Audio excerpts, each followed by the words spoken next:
ક્યારે એવું વિચાર્યું છે કે કમ્પ્યુટરની સ્ક્રીન પર લખેલા થોડાક શબ્દો કેવી રીતે એક આખા મશીનને જીવંત કરી શકે છે?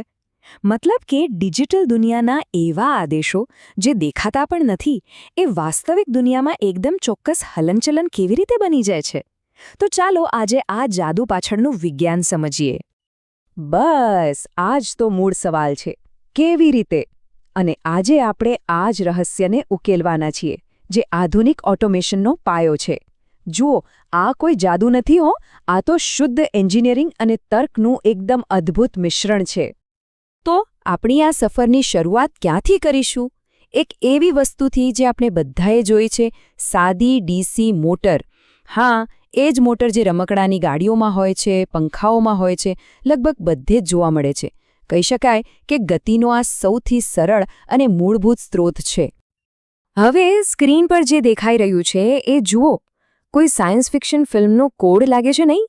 આટલા બધા આંકડા અને અક્ષરોની આ જાળ જોઈને કોઈ પણ ગભરાઈ જાય. પણ ગભરાવાની જરાય જરૂર નથી, કારણ કે હકીકતમાં આનો અર્થ બહુ જ સરળ છે. જોયું? પેલું જે જટિલ દેખાતો કોડ હતો ને, એ ખરેખર તો બસ આટલું જ કહેવા માંગે છે: ચાલ, ઊભી રહે અને ઊંધી ફર. બસ એ ખાલી ગતિની દિશા અને સમયને જ કંટ્રોલ કરે છે. એટલે કે શક્તિશાળી તો છે, પણ એમાં ચોકસાઈ નથી. અને બસ અહીં જ એક મોટો પડકાર સામે આવીને ઊભો રહે છે. વિચારો, જ્યારે કોઈ કામ મિલીમીટરની ચોકસાઈથી કરવાનું હોય, ત્યારે ખાલી ગોળ ફરવું કેમ ચાલે? ના ચાલે. ત્યારે તો એવા નિયંત્રણની જરૂર પડે જે દરેક કદમને ગણી શકે. અને આ પડકારનો જવાબ છે સ્ટેપર મોટર. કહી શકાય કે આપણી આખી વાતનો અસલી હીરો આ જ છે. એ ગતિ માટે નથી બની, એ બની છે એકદમ ચોક્કસ નિયંત્રણ માટે. એનું કામ દોડવાનું નથી, પણ દરેક કદમ સાચવીને ગણતરી કરીને મૂકવાનું છે. આ બંને વચ્ચેનો તફાવત બધું જ સ્પષ્ટ કરી દે છે. ડીસી મોટરને એક મેરેથોન દોડવીર સમજી લો, જે બસ ઝડપથી દોડે છે.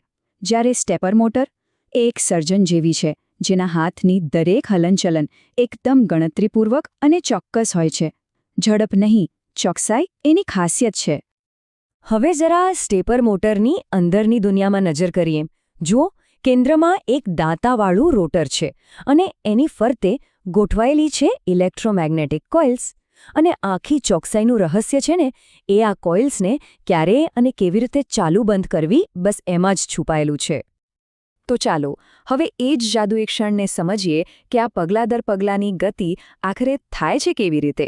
ખરેખર તો આ ચુંબકીય ક્ષેત્રોનો એક સુનિયોજિત નૃત્ય છે જે રોટરને પોતાની ધૂન પર નચાવે છે. બહુ રસપ્રદ છે, ધ્યાનથી જોજો. આ જે ટેબલ દેખાય છે ને, એ પહેલાં નૃત્યની સ્ક્રિપ્ટ છે. સમજી લો કે આ એક રેસિપી છે. કંટ્રોલર બસ આ જ સૂચનાઓનું પાલન કરે છે. જ્યાં 1 લખ્યું છે એનો મતલબ કોઇલ ચાલુ અને 0 એટલે બંધ. આ ક્રમ જ નક્કી કરે છે કે મોટર કઈ દિશામાં અને કેટલી ચોકસાઈથી ફરશે. હવે ધ્યાનથી જોજો. પહેલા પગલામાં કોઇલ 1 અને 3 ચાલુ થાય છે. જેવું આવું થાય, એક શક્તિશાળી ચુંબકીય ક્ષેત્ર બને છે. આ ક્ષેત્ર રોટરના દાંતાને પોતાની તરફ ખેંચીને એકદમ સ્થિર કરી દે છે. જાણે કે ક્લિક, રોટર પોતાની જગ્યાએ લોક થઈ ગયું. અને હવે આવે છે અસલી જાદુ. જેવી જ કોઇલ 1 બંધ થાય અને કોઇલ 2 ચાલુ થાય, એટલે ચુંબકીય ક્ષેત્રનું કેન્દ્ર થોડું ખસી જાય છે. હવે આ નવા કેન્દ્ર સાથે ગોઠવાવા માટે રોટર એક નાનકડું, એકદમ ચોક્કસ કદમ આગળ વધે છે. ઠક! બસ આ જ છે એક સ્ટેપ. અને આ ક્રમ આગળ ચાલતો જ રહે છે. હવે કોઇલ 3 બંધ થાય છે અને 4 ચાલુ.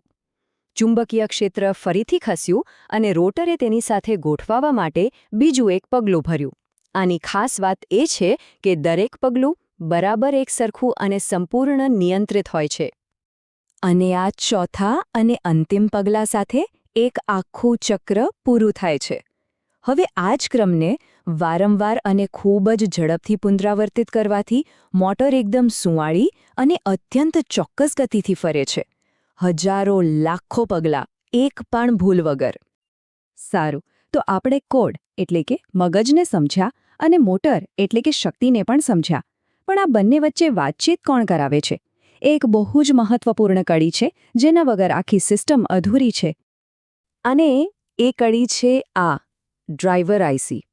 એનું કામ એકદમ એક દુભાષ્યા જેવું છે. એ માઇક્રોકન્ટ્રોલરના ધીમા ઓછા પાવરવાળા સિગ્નલને સાંભળે છે અને પછી એને એટલા જોરદાર અને શક્તિશાળી સિગ્નલમાં ફેરવે છે કે મોટર એને સહેલાઈથી સમજી શકે અને એનું પાલન કરી શકે. સિમ્પલ. આ ચિત્રમાં આખી ટીમ એકસાથે દેખાય છે. જે 8051 માઇક્રોકન્ટ્રોલર છે એ મગજ છે, જે વિચારે છે કે શું કરવું. જે ULN22803 છે એ ડ્રાઈવર છે, જે આદેશને મજબૂત બનાવીને આગળ પહોંચાડે છે, અને સ્ટેપર મોટર એ શક્તિ છે, જે ખરેખર કામને અંજામ આપે છે. એટલે સિગ્નલનો પ્રવાહ એકદમ સ્પષ્ટ છે. મગજ એટલે કે માઇક્રોકન્ટ્રોલર ધીમેથી કમાન્ડ આપે છે. ડ્રાઈવર એ કમાન્ડને શક્તિશાળી બનાવે છે અને મોટર એ શક્તિશાળી કમાન્ડનું પાલન કરીને એકદમ ચોક્કસ પગલું ભરે છે. એક વિચાર કેવી રીતે ક્રિયામાં ફેરવાય છે એનું આનાથી સારું ઉદાહરણ બીજું શું હોઈ શકે? પણ આ બધી ટેકનિકલ વાતોનો આપણા રોજિંદા જીવન સાથે શું સંબંધ છે? આ ટેકનોલોજી આપણે ક્યાં જોઈએ છીએ? કદાચ જવાબ જાણીને આશ્ચર્ય થશે, પણ હકીકત એ છે કે તે આપણી ચારે બાજુ છે.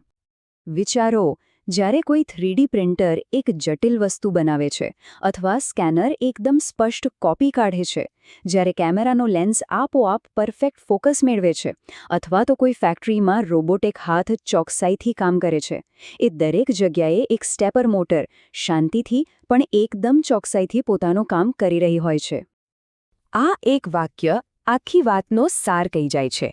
એક ડિજિટલ પલ્સ એટલે કે કમ્પ્યુટરની ભાષામાં ખાલી હા કે ના એને વાસ્તવિક દુનિયાના એક ચોક્કસ, માપી શકાય એવા પગલામાં ફેરવવાની જે ક્ષમતા છે, એ જ તો આધુનિક ઓટોમેશનનો પાયો છે. તો હવે જ્યારે આપણે જાણીએ છીએ કે કેવી રીતે એક વિચારને ભૌતિક સ્વરૂપ આપી શકાય છે, અને એ પણ અકલ્પનીય ચોકસાઈ સાથે, ત્યારે સવાલ એ થાય છે કે આ શક્તિથી ભવિષ્યમાં આપણે બીજું શું શું બનાવી શકીશું? શક્યતાઓ અનંત છે.